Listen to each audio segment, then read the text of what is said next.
Então, eu ia falando, né, desse grupo de alimentos, né, que são os iogurtes, kefir, kombucha, alguns vegetais que são fermentados. E por quê? Né? Porque esses são alimentos que são ricos em probióticos. Os probióticos nada mais são do que aquelas bactérias boas que vão colonizar o nosso intestino. E o porquê que a gente precisa ter essas bactérias boas aí colonizando o nosso intestino? A gente sabe, hoje em dia vem se falando muito, o intestino ele vem sendo muito estudado e cada dia é um estudo novo que aparece, enfim.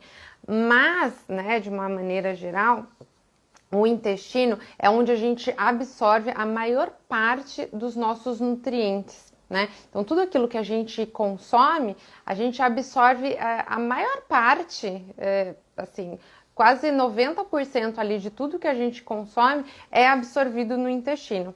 Então, se a gente tem um intestino que não é saudável, né, um intestino ali que não tem bactérias boas que vão conseguir absorver esses nutrientes, a gente vai ficar com carências nutricionais. Né? Sem contar também que quando a gente tem um intestino que não é saudável, ele fica mais suscetível a infecções. E isso vai gerar mais inflamação. E isso vai fazer também com que a gente... essa inflamação, ela vai ao longo ali, né? Tendo uma inflamação que seja constante, o que isso vai acontecer? Né? Vai gerar essa questão de uma maior suscetibilidade a doenças, né? Tanto doenças oportunistas como só uma infecção intestinal, mas também ali a longo prazo pode desenvolver um diabetes, uma pressão alta, doenças cardiovasculares, alergias alimentares, uma psoríase, uma artrite reumatoide.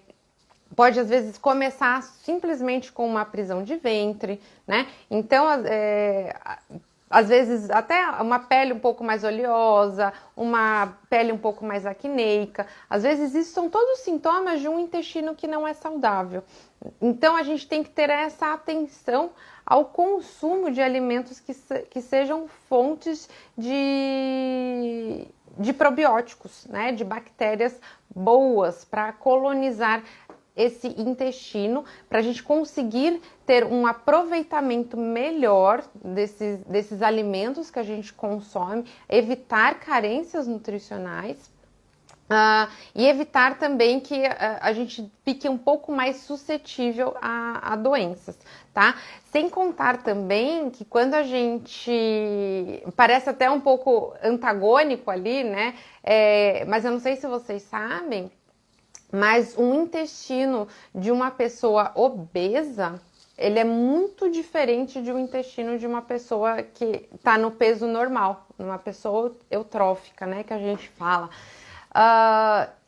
Existem no intestino de uma pessoa obesa tem muito mais bactérias patógenas ruins do que bactérias boas.